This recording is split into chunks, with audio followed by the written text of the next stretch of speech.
On YouTube, it's showing us waiting for Adventure Games podcast. So I don't know if that's. Oh my! I tested it and everything. Oh wait, it says we're live.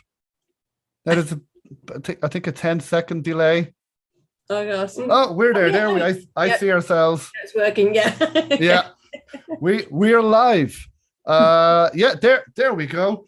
So a few small technical difficulties, but we got there in the end.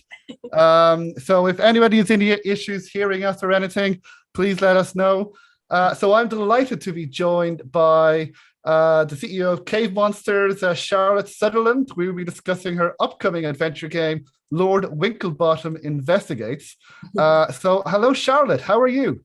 I'm good, thanks very much. Yeah, thanks very much for having me. And yeah, how are you doing?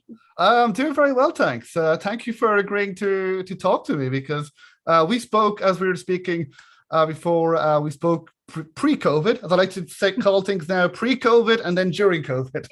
Yeah.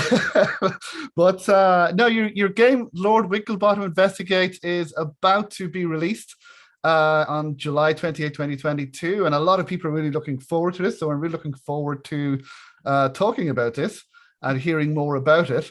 But yeah, we'll be chatting more with you. And if anybody who's watching live, if you have any questions for Charlotte, please feel free to put them in the chat, and I'll be happy to ask them. So well, first of all, Charlotte, I'll just ask you a question, bit of a personal question, but related to the game, I promise you. How do you make a cup of tea? What is your best way to make a cup of tea? I would make it with tea first and then milk. Okay, that's how I do it. But yeah, I did that in the game because I got you're very kind of semi an early access version of the game. I did that, and Sight, one of the main characters, Dr. Frumple, he wasn't happy. I think you'll find he's not happy whatever you do. Oh, really? Oh, okay. So there's there. Yeah, because I made the tea. You know how I make it is with tea first. What the tea bag, boil the kettle, and then pour the water in, and then pour the milk in. People from outside UK and Ireland probably think we're weird for having tea with milk, but that's the way we drink it. But okay, so it wasn't that I did anything wrong in the game. No, you did nothing wrong. So, yeah, I just tried to give it a bit of a controversy there. Yeah, I was thinking, ooh, how are British and Irish people? Well, actually, my partner, she started to make tea with milk first, and I was like, what? Now the tea still tasted nice. She says that it tastes better for her this way, but I don't know, old habits die hard. But yeah, you haven't melted because I believe the UK is going through a heat wave. Yeah, it was particularly horrible yesterday because it was like 40 degrees here. So yesterday, yeah, it was basically just covering all the windows, sort of putting some fans on and trying to look after my dog to make sure she was okay, because yeah, she definitely wasn't enjoying it. Yeah, no, I can imagine it must be quite tough to, yeah, it's not very nice because we're not used to it. I know there's people probably in other parts of the world, Australia, and I saw someone from Texas saying that they had air conditioning. We don't. No, it's not. For it here, are they? They're just filled population. So yeah, it's just. Yeah, no, but I'm happy to see that you haven't melted and your dog is okay. We'll be talking a lot about animals, I'm sure, during the. Yeah, she might bark at some point, but I can always. Oh, look there! I'm sure she's the boss. I'm sure of the house. And we will be talking about animals because in your game, Lord Winklebottom Investigates, you play as a giraffe. Wears a monocle. So, but I suppose before we get, probably asked you this in the first interview, but I'll ask you this again. Could you let us know what some of your favorite adventure games are? And yeah, first of all, what are your favorite adventure games or narrative games growing up, if you had any? Yeah, I mean, I'd say sort of growing up, my favorite adventure games. I'd still say sort of my favorite overall is Grim Fandango. It's because I love the style of it and sort of the theming, and sort of also the slightly dark aspects of it as well. I do love sort of LucasArts Adventures out as well, and just the story really that sort of drew me in, as well as the art style. And yeah, I really do love that. And actually, sort of, yeah, me and my husband, we had I actually made like a Grim Fandango cake topper for my for the wedding cake. Oh wow! So yeah, I got some photos of that online. So I've still got the cake topper because I just made it out of clay. So we've got that one sort of pride of display downstairs. Oh wow! And is your husband does he like to play adventure games as well? Yeah, sort of like we tend to sort of play them on like the PC downstairs so that we can just kind of play them together and stuff. Oh, lovely! Yeah, no, that's great. And so, how do you play together then? Do you take turns playing, or how do you? Well, usually we've just got like a wireless keyboard with like a trackpad on it. So usually, just one of us has the keyboard, and then just kind of both make the decisions that what to do. And stuff. Right, yeah. Have you played any Telltale games or any choice-based games together? Yeah. Sort of because I really like the Telltale Walking Dead. Yes. So I played all of those, and I know I've not had a massive amount of time for playing games recently because of finishing up everything. But we got hold of The Quarry, and yes, I bought that myself. I've finished it now. But yeah, really enjoyed that. So I'd like to play it again at some point. Just try out a few different options. And so again, that's a choice-based game. Is you have to, I think, choose from what I've seen. And because I played like all of their previous ones, like the Dark Pictures anthology and Until Dawn, and just really enjoyed those. They sometimes feel more like watching a film, really. Right. I know it's choice based though, sort of based on sort of who gets killed and who doesn't. And I do quite like horror and stuff as well. So, but they're at a bit of a slower pace than sort of first person stuff. I've never really been into like first person stuff because I get a bit more motion sick generally. So those kind of games like I find sort of really good though to play. Yeah, no, cool. Well, I hope to play The Quarry soon. I might try and play it with my partner, see if she can. We're just sort of get her involved, deciding who's going to do what. Yeah, no, that sounds really cool actually. But no, I got that myself, and but yeah, no, well, your game, Lord Winklebottom Investigates, is, from what I understand, at least, quite different to The Quarry. I think from the little bit that I started playing as well. But yeah, before we start talking with your game, I wanted to ask you, when did you decide you wanted to make adventure games, and when did you create a studio? I'm trying to remember back to when it was now, because it was a while ago now. I mean, it's 2018 was when I started to actually like develop sort of the concept behind like Lord Winklebottom, and I decided I didn't really want to work in AAA anymore because I used to work at like large companies, and I was at Zumo Digital as the last company that I was working at. So I was doing things like Little Big Planet 3, and it was just Sonic and All Stars Racing Transformed and the Doctor Who Adventure games. And to be honest, like working on the Doctor Who Adventure games, I enjoyed that more because it was a smaller team and it felt like you had a bit more control and stuff. And I just like the sort of the dynamic of it really, and working on the adventure games. And I kind of wanted to do my own games really, and sort of just have a bit more sort of free time for myself as well. And so I decided to sort of leave and go into teaching so that I could do that part-time.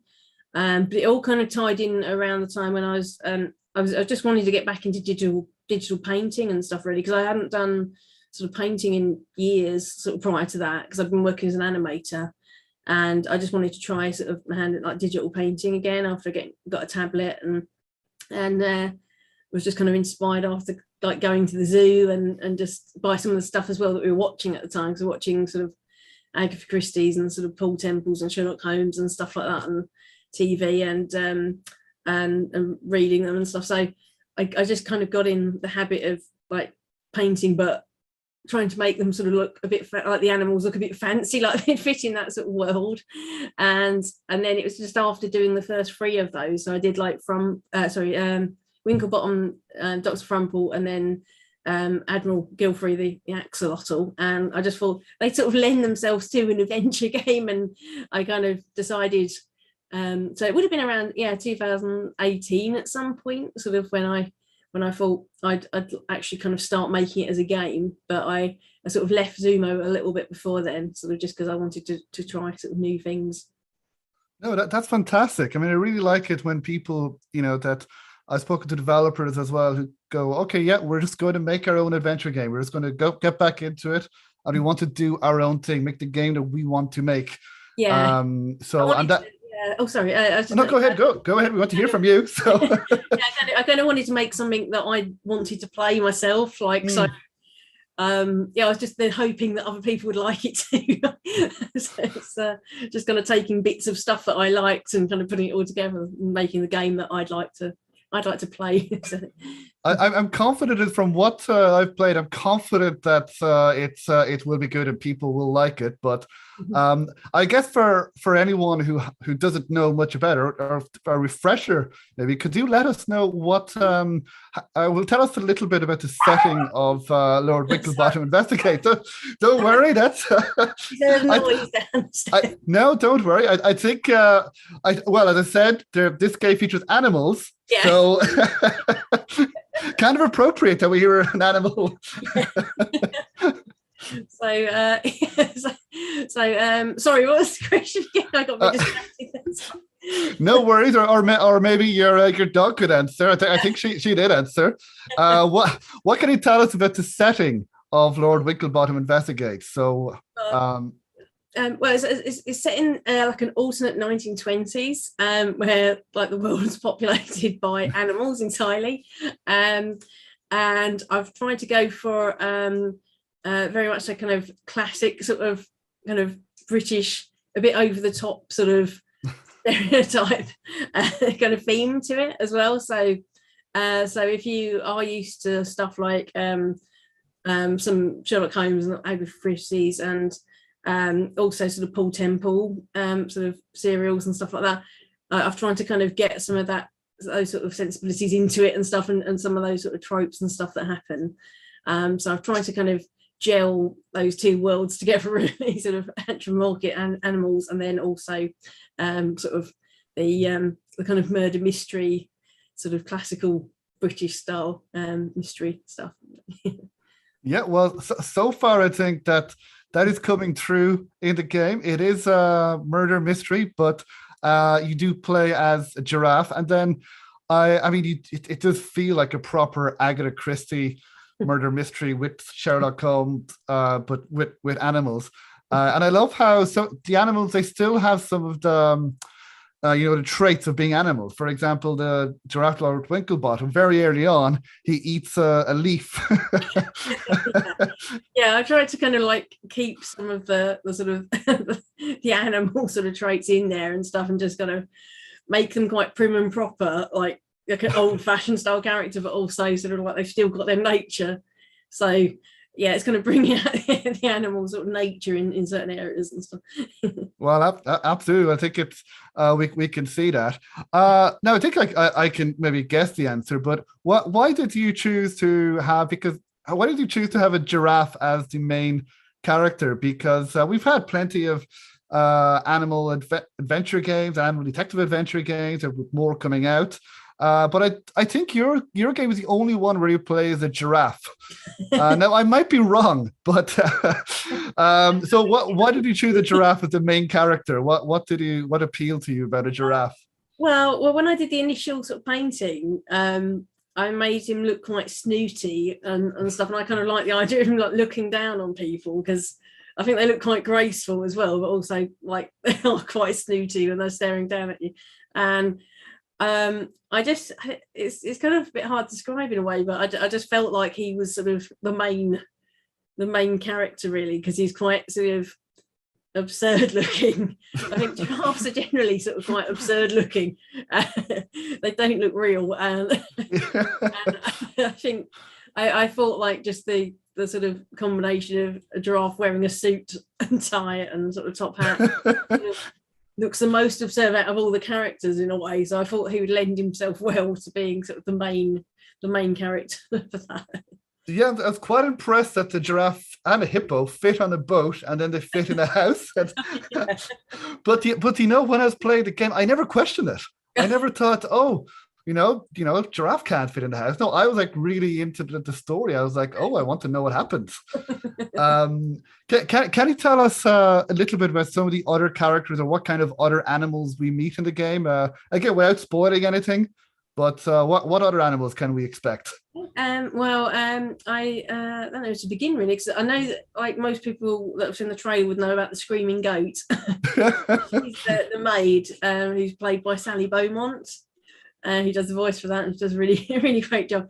So there's sort of your kind of classic kind of slightly cockney kind of maid that you get from those style era films. There's not many staff kind of related, sort of like that living in the area and stuff. But I have a sloth as the butler. He's one of the main characters. Not too sure how many to give away, really. Yeah, maybe we can, if you wanted to keep secret a few, but yeah, sort of the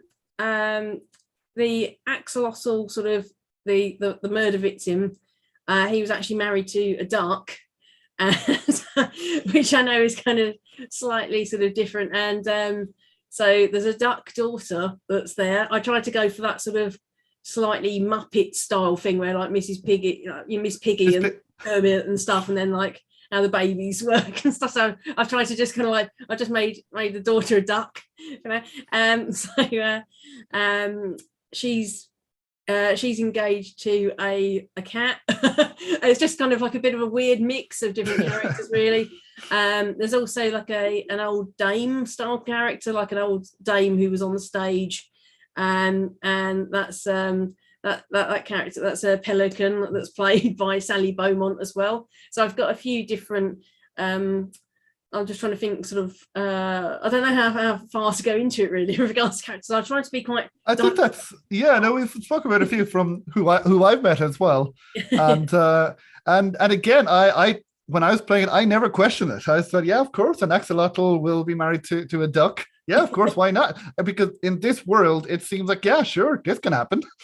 I try to make it sort of quite diverse with the characters. Yeah, and I think they are, that they're, I don't know if you would call it interracial marriages or interspecies. Interspecies. Yeah.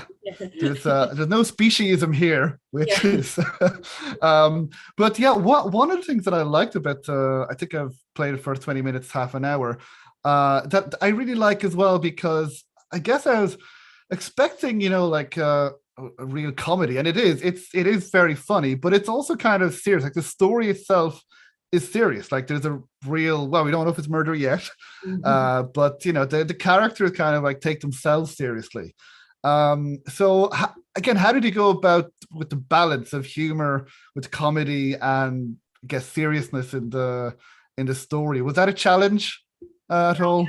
I didn't. I sort of didn't want to kind of rely on too many puns and stuff. I didn't want it to kind of feel like it was sort of like, it's a bit wacky, I know, but I didn't want it. I kind of wanted some of the humor to be a bit more subtle or a bit more deadpan at times, because I quite like sort of black comedies and stuff like that, and just general sort of deadpan humor and stuff. So I'm trying to make it sort of a bit more of a subdued sort of humor. So it's not kind of like joke after joke after joke throughout. So some of it is coming more from like the situations that they're kind of in, rather than right sort of jokes that they're potentially telling. I know Frumple sort of does a few jokes throughout, which then like aren't necessarily that funny, but it's like they kind of like the attention's drawn to the fact that they're not that funny. And he has to explain. Yeah.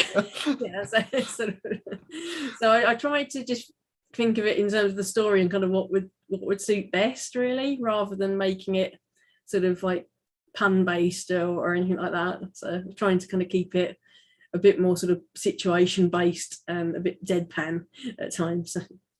Yeah, for me, Dr. Frumple is probably the character I can most relate with.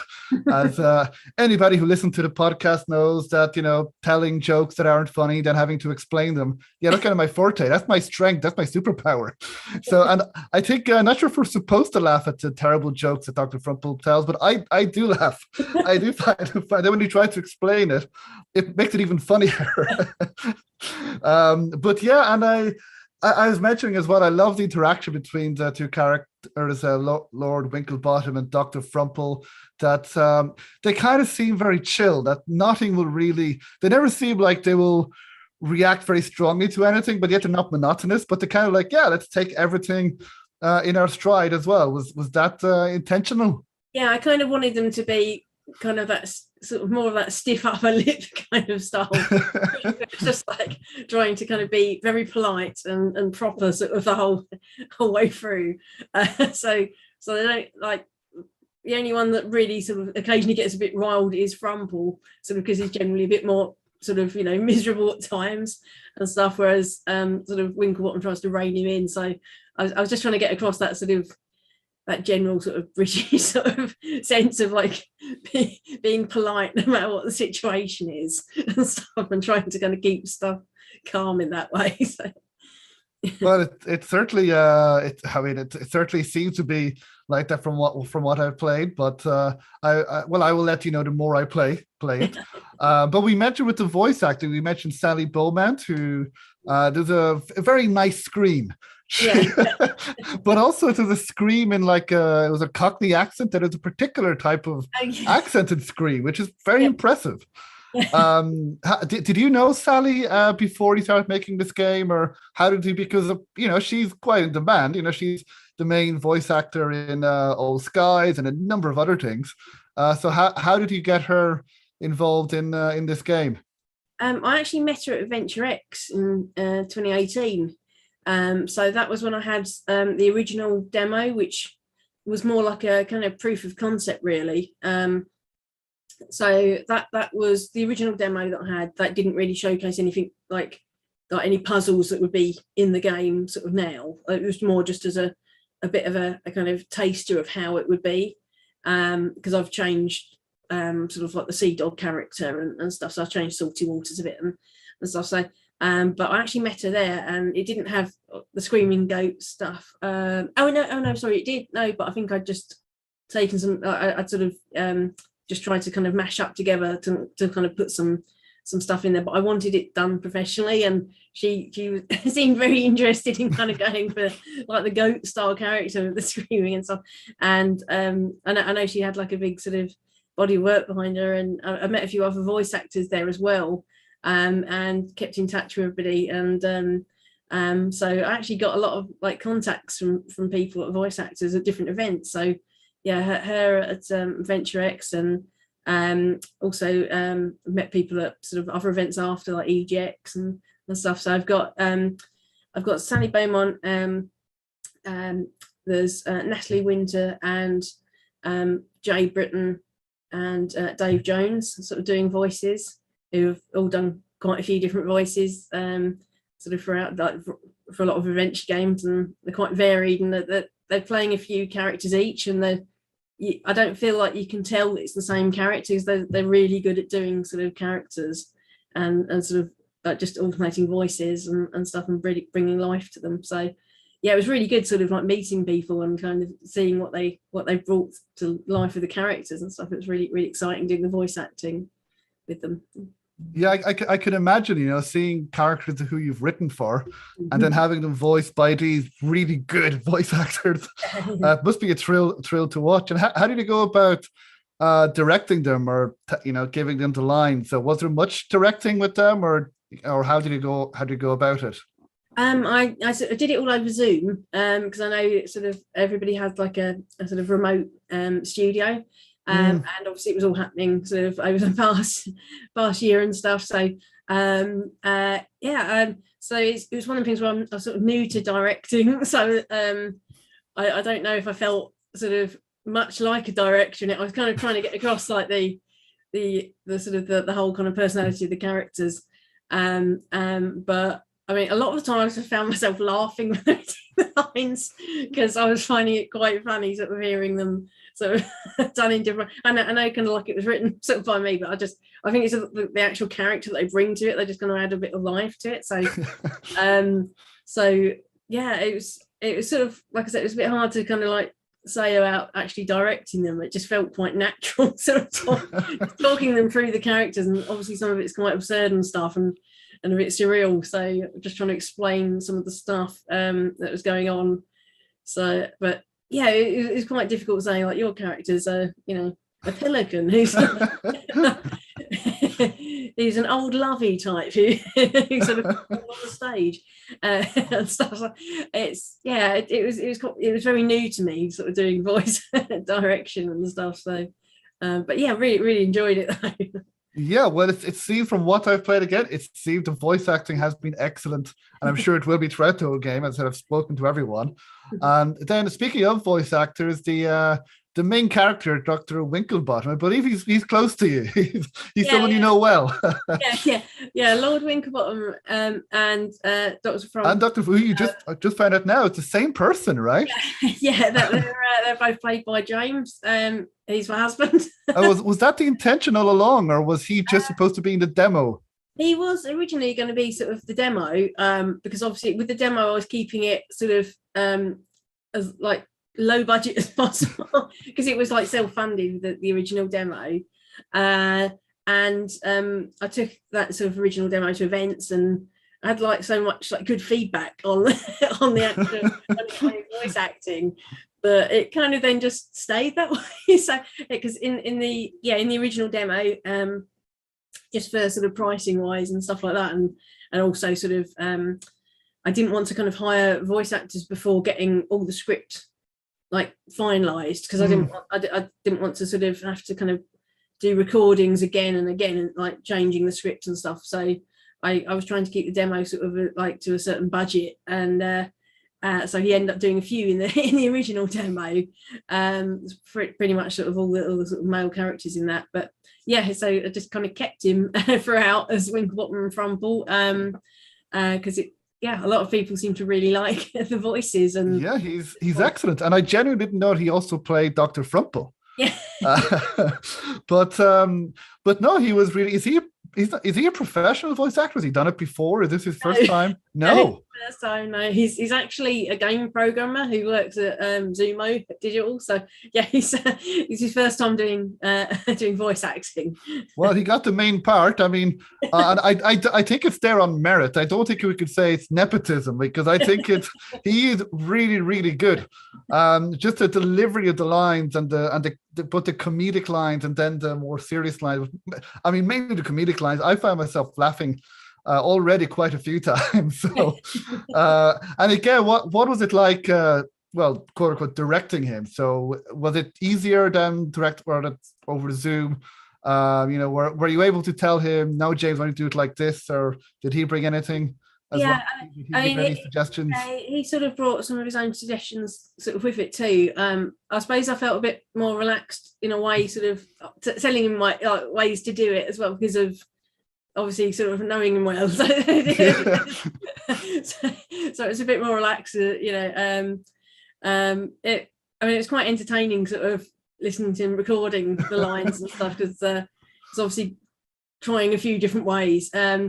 But he did bring sort of like some of his own sort of ideas, the like delivery and stuff of the lines as well. So it was sort of really fun recording it. It just took quite a long time though, kind of going through all the lines, because obviously sort of they do have I think overall sort of in the entire game there's like when it came to cutting up sort of audio and stuff, it was over 2 hours worth of audio, I think. Wow. Together, sort of. So yeah, there's been quite a lot of time spent on sort of audio recording and stuff like that. So yeah, it's been sort of taking up quite a bit of time too. I'm sure it's well worth it. And could you be more direct with him, since he's your husband? Could you say at any time, this is rubbish? I'm sure it wasn't rubbish, but like, could you, would you recommend people working with your partner on a video game like this? I suppose it depends on how close you are. That is true. It depends on the relationship. But so I don't remember thinking that any of them were like really rubbish or anything. I'm sure it wasn't. That was just an example. You'd be more direct because I kind of I would sort of like try and sort of make him try a few different goes with a few lines to kind of so it's hard to remember some of it because I didn't record it all or anything like that. So it's a bit hard to kind of remember, because I actually I did record some of the the other voice actors so that I could kind of create clips from them later on. But with James, he didn't want to be recorded because he just wanted to just kind of do it that way. So it's, I mean, like if you've got sort of a partner that sort of likes to kind of give voice acting a go, like I definitely recommend sort of trying. You just need to make sure you've got like decent equipment and stuff. So that's sort of where like the Kickstarter helped, sort of, because originally, like for the original demo, it was sort of like I can't remember how much the microphone was. It was something like, I don't know if it was even £50 or something like the microphone. It was like I think it might have been 20 or something. Like it was a cheap microphone that I had. So the Kickstarter allowed me to get like better equipment and kind of try and do a bit more sort of soundproofing and make it all a bit more sort of professional sounding as well, like in that sense. So. Well, I, for one, am delighted that he did the voice acting, at least for Lord Winklebottom and Dr. Frumple, which, again, I'm still astonished that he did it, because I genuinely didn't know. But and also, I think was it Tom Hardwick as well, when he did the demo, he got his wife to record a voice for Lucy. And then it turns out she was amazing and everyone loved her. So I think she's going to do the voice in the main. And I think he said that, he knew that she wasn't bad, but I think they were quite surprised at how much everyone loved the voice acting. So, but in this case, I am delighted that James is still the main voice actor. Yeah. And then I also wanted to ask you as well, that when I spoke with other developers like Goloso Games and there's other people making animal detective adventure games, I've been trying to get them to try and have an Animal Avengers kind of thing where they all come together. Yeah. And again, don't want to maybe spoil, but Lord Wigglebottom has appeared in at least one other video game. Is there? And again, is there any chance that maybe in the future, or that is there any chance at all that you might get some of these characters together in any games, or maybe even Lord Winklebottom? Again, if there's a spoiler, don't give it away because I haven't seen. Yeah, I mean, you might be able to find a reference to sort of Inspector Waffles somewhere in the game. I don't know if you'd have found that yet, but there's there is sort of like a reference, because I know sort of in Inspector Waffles they have the Tail, if you remember Tail, which is like the Talented Animal Inspectors League. Yes. Sort of also has like chicken police in it as well, and so I know there's been like a few little like cameos and stuff there. So I tried to kind of add in a bit of a cameo. Yes, well, Lord Winklebottom is part of Tale, so hopefully in the future. So you might notice something somewhere with that sort of mentions about Inspector Waffles, but potentially. Okay. Well, we'll keep an eye out. Yeah. And so then with regards to the gameplay, Kieran in the chat says Animal Adventures, the mystery solving menagerie. Yes, so that's two of us who want this. I'd definitely be up for sort of doing like a game at some point with like the other ones all teaming up and stuff. I think it's just a case of it would be kind of making sure that everybody's all okay with it. Yeah, I don't know how you would get together and work together, but yeah, listen, I would be up for it at least. But then with regard to the gameplay of the game, how would you describe the game itself? Is it point and click or direct control, first person, third person? How would you describe it for? I've tried to make it sort of more like classic point and click, not sort of scum based though, but dragging sort of, so you have an inventory at the bottom that if you hover down the bottom of the screen, it will pop up, and then you can just drag and drop and combine items in that way. I've tried to sort of streamline it a bit with regards to sort of movement, so there's not really like walking back and forth throughout the scenes. So I've tried to streamline it to so it sort of also saves a bit of time for the player, rather than like if you've forgotten something over one side of the screen, you don't need to have like a big walk animation to go back and forth and get something if you've forgotten it. So I've tried to sort of streamline it in that way. So in a way, I suppose a little bit more like the Dark Side Detective in the way that there's like more static sort of framing with regards to that. But I've also tried to get a bit of movement in, so there's a bit there's been a movement with regards to like the camera, but less so with like character sort of walking animations and stuff like that.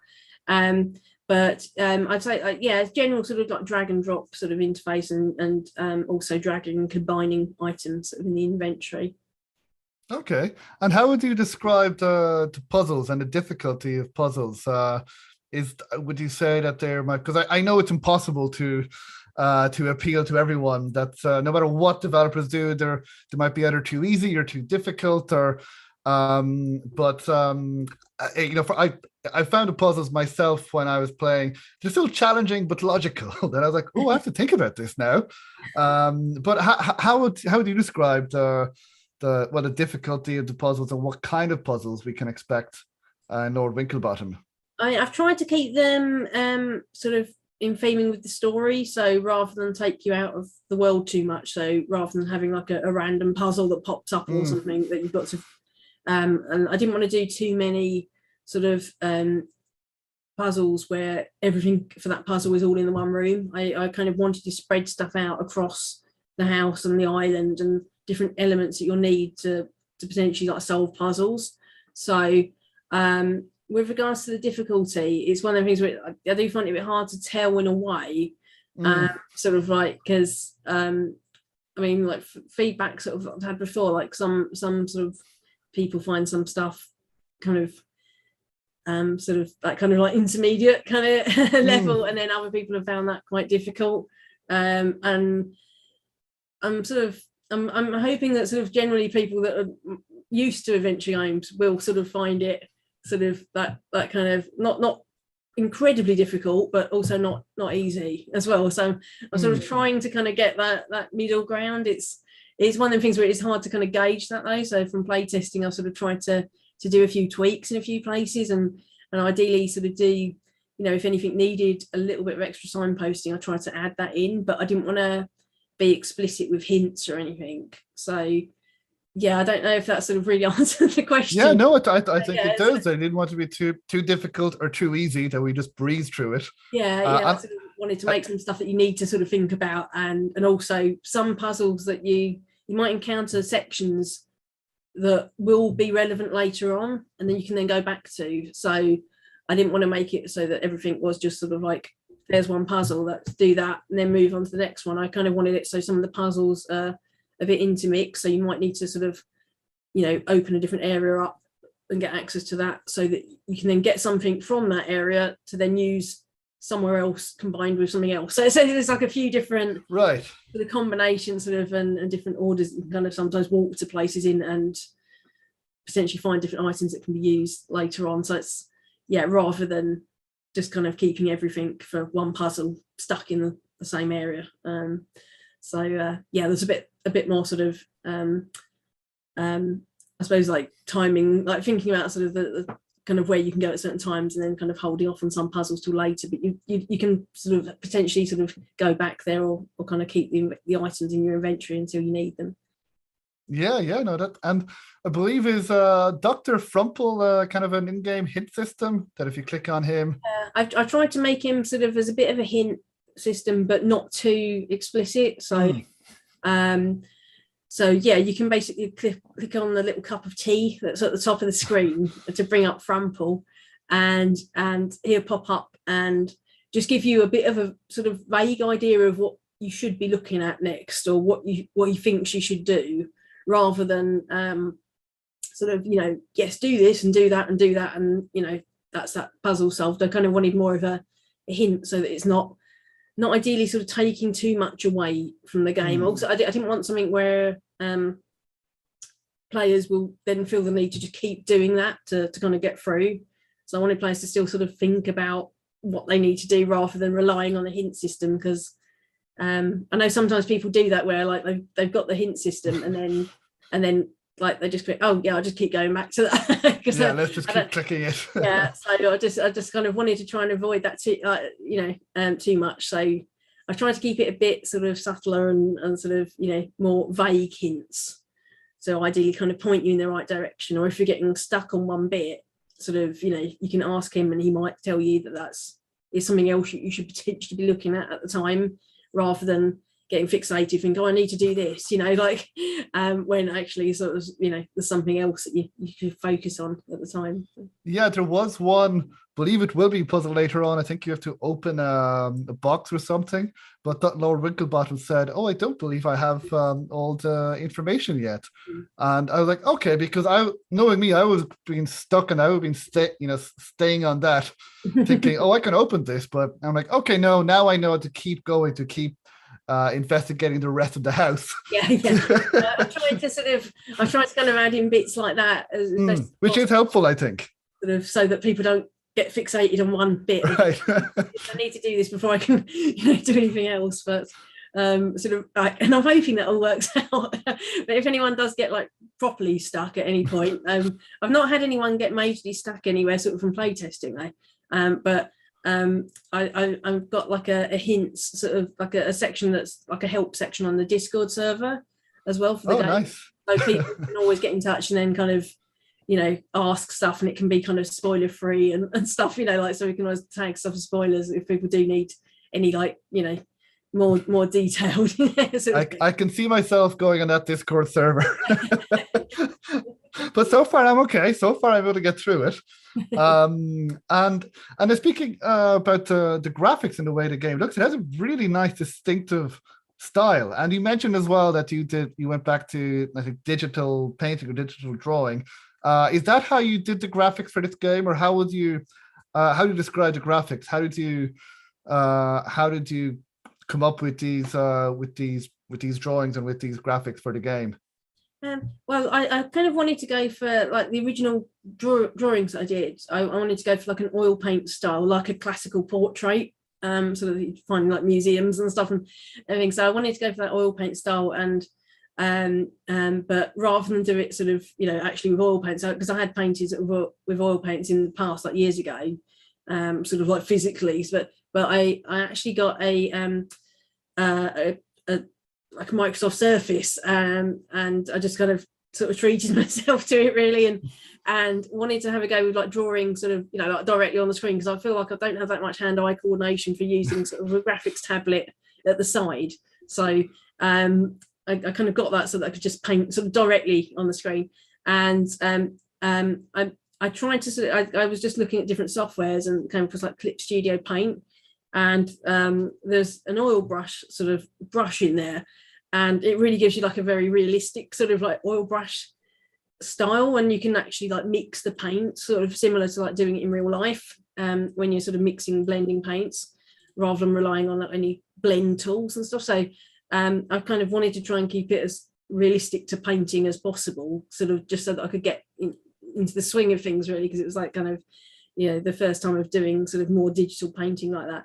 And I just kind of wanted to see if I could do that sort of old portrait style, but keep the oil paint sort of brushes and like the texture there. And I know like I don't think I've seen many other games that have used it before as well. So like I said, it didn't start off originally as being a game. It was just going to be sort of paintings that I was doing. And then I just thought like the style, I just really liked sort of the texture of it and sort of the overall sort of look. I thought it looked quite old fashioned and a bit more storybook like.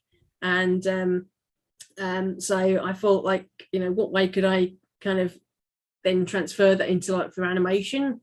Because I knew I wouldn't be able to do that as like a frame by frame sort of animation where I'd have to do that every single thing. And obviously because it takes quite a long time to paint the portraits and the characters, so it was taking a few hours each because of just kind of getting all the stuff in there rather than doing it as you would like frame by frame. So I basically sort of did the portraits, sort of sliced them up into sections sort of with layers and stuff in Clip Studio, and then was able to rig that using Spine animation software, which is more like sort of rigging for 3D animation, which I was a bit more used to as well, after like seeing as that's what I'd done in the past.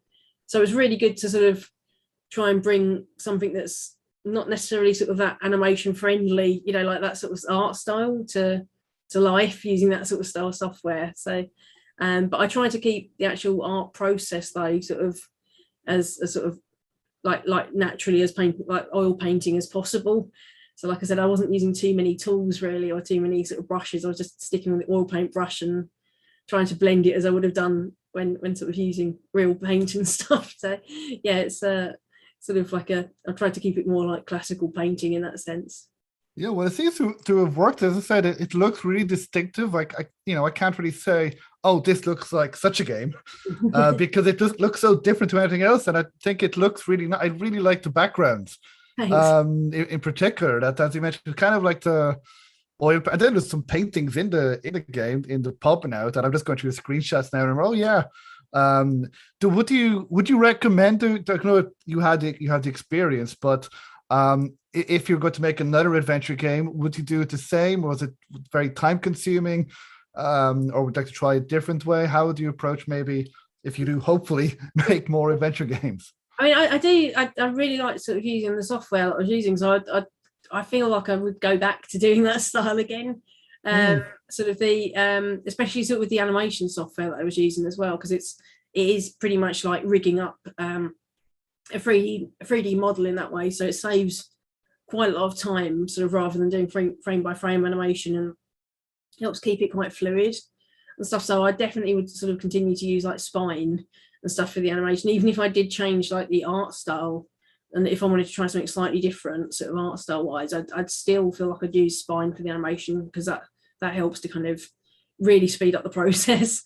But yeah, so with the art style, I'd like to, I feel like if I did more sort of Winklebottom games in future, because I would sort of like to expand on sort of the Winkleverse as such. I would keep the art style for that, because I feel like it's sort of distinctive Winklebottom style. Yeah. So I feel like it sort of depends on the style of game, I suppose, that you're going for. But I feel like with that kind of setting and that sort of classical kind of sort of, classic murder mystery stuff, and I was trying to get old style portraits in there, and just kind of, more of like a classical look overall, I suppose, really. So yeah, I was trying to kind of I think I would keep that art style for more like Winkleverse style game. I like the term Winkleverse. Yeah, it's something where I've been talking about it to James and stuff, but I've never said it in public sort of before until like today, pretty much. So. Oh, a scoop! The first time we hear it publicly. So yeah, it's sort of the kind of the Winkleverse. It's like my kind of plan for. Oh, very nice. But I'll have to see how this one does. Oh, well, hopefully it'll do well. But before we talk a little bit about the future, we spoke about the voice acting, and I wanted to ask about the music, because that's also it's really, really well done as well. That is not, it's not grating, doesn't feel repetitive, but it feels kind of like natural. It fits the scene. And I believe you mentioned on the Steam page that you used live instruments. So how did you go about creating the music for this game? Did you work with any artist? Did you do it yourself, or how did you go about? I've done it myself with music. I'm definitely not a musician. I actually because I planned sort of for sort of composer to work on the game, and I actually met Gustavo through the Kickstarter. So he was actually a Kickstarter backer that was just really interested in doing music, and he's worked on a lot of games previously as well, and sent over sort of like his samples, and he was really sort of excited to try and do sort of a kind of like 1920s kind of vibe. And after listening to his work, I've just found it really great, and like felt like it could really suit the theme of the game. And he's actually based in Brazil, Gustavo, so it's all been like remote based in that way with regards to working with him for the music, and the live musicians. He's worked with those sort of locally, and also like some of his contacts that he's known. So they're sort of all sort of credited in the game. Sort of so there's a few. I can't remember exactly sort of like what instruments there were, but there's a few different sort of live instruments in there, and it sort of really helps bring it all to life.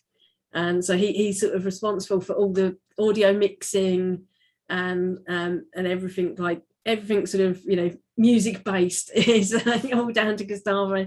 So sort of he's really sort of nice bloke to work with as well. And think he's done like a really good job sort of on the soundtrack and trying to get that definitely. Sort of And yeah. did you just tell him how you wanted the scene, or did you describe what the scene was and then let him at the music, or how did you guys work remotely? Well, I actually like gave him sort of builds of the game as well throughout. So he's obviously encountered quite a few spoilers and stuff throughout. But yeah, so I gave him sort of builds throughout. So it's one of the things where I'd got in touch, obviously to begin with, sort of once he sort of got in touch with me about sort of expressing the interest in sort of working on the game. And it was one of the things where it took a little while, obviously, before I got to the point where I'd need sort of the music, because I sort of needed to kind of just concentrate on actually creating the game, making sure all the puzzles were sort of as I wanted them, all the areas were right. And then he started building on themes initially for the actual areas. So there's different areas around the island and different rooms, and he was sort of working on themes based on those, as well as sort of I gave him sort of ideas of what was going to happen sort of throughout the story. But he started off kind of working on themes for rooms and stuff like that in different island areas, and then sort of after having builds, once the game was more playable at that stage, he'd sort of gone in and played stuff and sort of blended stuff more, and also kind of like try to explore the story. So some of the elements kind of like some, as you progress through it, sort of the music sort of adapts and stuff throughout, and kind of gets slightly sort of darker in tone as well, and kind of like brings out the story more. So it's been great sort of working with him, and he's done all the sound effects as well. So he did a really, really good job at all of that. Yeah, and also for the little bit I've played, he certainly has. That's great to hear. And do you know how long more or less it might take people to play, or what's the aim? And I know length isn't everything, it's important is a good story, but do you know how long more or less it might take people, depending on how, I suppose, how quickly people resolve some of the puzzles? But between what time, how yeah, sort of with the kind of more like people that are more used to adventure games that I've sort of had play test, it's generally averaged around 6 hours or 6. Okay, that's a good length. So it is really hard to tell exactly, like, because some people took 8 hours, and then like some people like maybe 5.5 or something like that. So it's sort of, I'm saying sort of generally, I'm saying it's probably going to average around 6, like maybe like 8 max. I'd have thought, but it really depends on kind of. Of course, yeah. Sort of That's a good length. I mean, there were developers of another game that they said that it usually takes people around 10 hours to play their game. It took me about 18 hours. Okay. So, and I wasn't really stuck in any puzzles, but it was just the way things were. So it's it does depend. And it may take a bit longer, but I didn't want to kind of promise a set amount of days. Of course, yeah. But as you mentioned, it's hard to kind of tell, because it probably depends on the player. How long we take on the puzzles, and if we click on absolutely everything, if we go back, it really depends. But yeah, 6 hours I think is a good amount for an adventure game, at least. But of course, the main thing is the story, the writing, which so far I'm really enjoying. Now, as I've mentioned as well, if anybody in the chat before we finish, if you have any questions at all for Charlotte, feel free to put it in the chat, and I'll be happy to ask. And I'm sure Charlotte will be happy to answer. We mentioned the Winkleverse, so I mean, I'm pretty confident the game will do well. I hope so, because people seem to be pretty excited. Do you have any ideas for any other settings, like, I don't know, Winklebottom on the Nile or Winklebottom on the Orient Express? I do have sort of ideas, sort of, because I mean, originally sort of the game, like, I don't know if you remembered, like, from like when I first announced it, I was originally going to have, like, as Lord Winklebottom Investigates, the case of the expired axolotl. Yes. And I shortened the title just because I thought it was a bit long. But I kind of had the idea of, like, potentially more cases and stuff that could pop up later on. But it's still like a standalone story, so it's not like it's like, right, yeah, it's part 2. So I wanted to make sure it's properly like a standalone story, rather than sort of kind of having the second half of the game released later and stuff. I didn't want to do it sort of episodic or anything. Right. So but yeah, I've kind of got plans sort of that I could expand on, and also sort of elements that I would have liked to have been able to put into this one that I sort of would have run out of time to kind of put in, or just felt like, because I wanted to keep it sort of more manageable in a way. Whereas there was a lot of other stuff as well that I'd have liked to have kind of added in, but I was also sort of trying to, think like, maybe I should keep that section for the next game and stuff like that. So I kind of, it's something I definitely would like to go back to at some point. Oh, well, I'm delighted to hear you are thinking of an next game. Yeah. It's that kind of thing where, I was just going to say, like, with the... No, go ahead. I might have a bit of a break from Winklebottom for a little while, just because I'd sort of been working on it like sort of part-time really across like 4 years. So have a little break from Winklebottom and then kind of like maybe go back sort of, Yeah, you deserve a small break. We'll give you a small break. Or do you have any plans with other characters or other stories, or I don't know, probably too early to ask because you haven't released this game yet, but yeah. I've kind of got like a bit of an idea for the next game, but it is like really, really early. Like right. So no concept or anything. Yeah, I'm just kind of looking to sort of start going back into like 3D for a little bit, maybe just to play around with like learning sort of 3D again, because I used to use sort of Maya for modeling and animation and stuff, but because it's not necessarily very indie friendly on the pricing front, I'm going to learn Blender. So I've started to dabble into like just playing around with a bit of Blender and sculpting and stuff. So that's something I sort of want to just explore a little bit more, maybe just to sort of have a look at first, and then think about sort of where it can go from there, maybe. Cool. Yeah. One thing I love about the Poirot stories is when he was abroad, and I know he was a foreigner already in the UK. He's from Belgium, but I loved when Agatha Christie just put him in a foreign country, like the time Mesopotamia or anywhere. So I could definitely picture Lord Wigglebottom in another foreign country. And Dr. Frumple with a cup of tea. So we shall see. I like that sort of like exoticness to those ones, like sort of Death on the Nile and stuff like that. So really definitely. Well, Tom Hardwich asked in the chat. Hello, Tom. And yes, we did speak about Lucy Dreaming. So looking forward to that as well.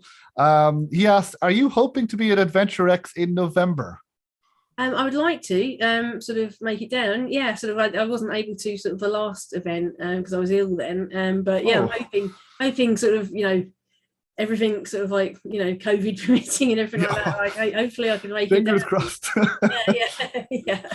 yeah. Sort of because I've only actually been to one so far, which was like the first one. Sort of was the one that I exhibited at in like 2018. Sorry, is it 20? Yeah, 2018. Yeah, 2018. I remember that. It was my first before I started this podcast, and I went there. We didn't get a chance to speak because I was only there one day. But I can't believe 2018 already. Yeah.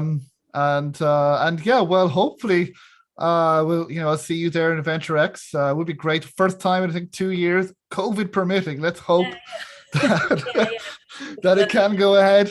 I was hoping to go to a lot of events and stuff really over the past couple of years, and then obviously nothing happened. So yeah, everybody was stuck indoors. I know. Well, Kieran says I loved Lord Winklebottom at the last one that he went to. So I think that's all the questions that I have. Hopefully we'll get to meet at Adventure X. Hopefully we'll continue. Hopefully we can both go on. So if you have any other questions in the chat, ask now before we finish. You were at was it Develop conference? Oh yeah. Last week. Yeah, I was at Develop Brighton. So yeah, that was I was selected for like one of the finalists in the Indie Showcase. Oh, congratulations! Thanks. So yeah, I was really happy with that. Sort of it was one of the 10 games that were selected. So wow. Sort of exhibit at Develop, and yeah, it was the first time it developed for me as well. So it's sort of really exciting down there. It was just a bit too hot in there. With this weather. It was really nice going, and sort of like especially like a week before 2 weeks before the launch when it happened. So it was there's been a lot of stuff happening. I can imagine. Well, look, I wish the very, very best of luck with the launch. I'm sure I'm pretty confident that it will do well and people will like it. I know people have been interested in for quite a while. I was meant to be working for 4 years, but I think this is one of the games that people have been most looking forward to. No pressure or anything, no, but I'm pretty confident that people will like it. So, and I'm looking forward to playing more of it and hearing and seeing what other people think as well, and finding out what else happens in the Winkleverse. I'm looking forward to sharing it next week. Yeah, no, I can't wait. Is there anything else that you would like to mention, Charlotte, before we finish up? Or again, anyone in the chat? Well, Tom Harder says, "Good luck. Can't wait to play the full game." And I'm sure it'll be similar with other people. Is there anything else you'd like to mention, Charlotte, before we finish? Well, feel free to sort of share share as much as possible. And wishlist. Well, yeah, it's up on the Nintendo store as well to wishlist now. Oh yes, I meant to ask, where can people? First of all, where can people buy the game, or where can people wishlist? So where can everybody buy the game when it comes out? It's on Steam. It's going to be it's Steam on PC, Mac, and Linux. And also Nintendo Switch, so that's up to wishlist at the moment. Also Xbox as well. So it's cool. It's not set up for pre-orders or anything though on there. Right. It was a bit more of sort of like involved to do that. So it's just the page is up though, and it will come to PlayStation, but later on. So I couldn't port all of them at once because I found it it's a bit hard juggling it all. So PlayStation later on, but Xbox, Switch, and PC sort of all on launch day. Ooh, did you, when you were making the game, and when you realized it was going to be on Xbox and Switch, did that affect the development, the gameplay, or I don't know, anything in development of the game, or did you just develop it? Did you just continue? I mean, I continue. I just kind of carried on like developing it like as if it was a PC initially, and then sort of kind of worried about the ports at the end. But luckily, nothing really went wrong with them. So it was sort of, it all kind of went okay. It's like just a few like little issues and stuff with like a few bits, but it was sort of, it all kind of worked out okay in the end. So I was really sort of happy with that, how it plays really nicely on the Switch actually, and it also plays really well on the Steam Deck. Oh, lovely. There's James has got a Steam Deck. It's not like a dev kit one, but it's I've tested it on there and it all plays really well. You can't get them verified on there yet though, because they're only doing it sort of certain developers at the moment. I think it's more of a kind of like sort of Valve kind of going through and working their way through different games and stuff and different developers, different sizes and stuff. So yeah, it's not been able to be kind of verified for it, but it does actually work on it really well. So if that's great to hear. Steam Deck and stuff, feel free to play it on there too. Cool. Well, Kira said thank you for porting to Linux. Fantastic. Well, I'm looking forward to it. People can check it out at those places: Steam, Nintendo Switch, Xbox, and later on in PlayStation. So plenty of places you can buy the game.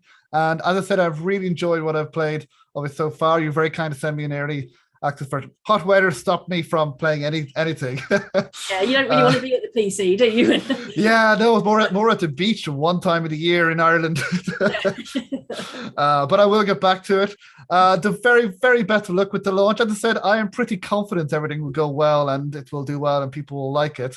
And I hope to see you and other people at Adventure X. So very, very best of luck. It'd be nice to see everybody there. Yeah, it's nice to see people again after two. And so thank you so much, Charlotte, for joining me, and thank you everyone in the chat as well. And the very, very best of luck. Thanks so much, and thanks for having me. Thanks.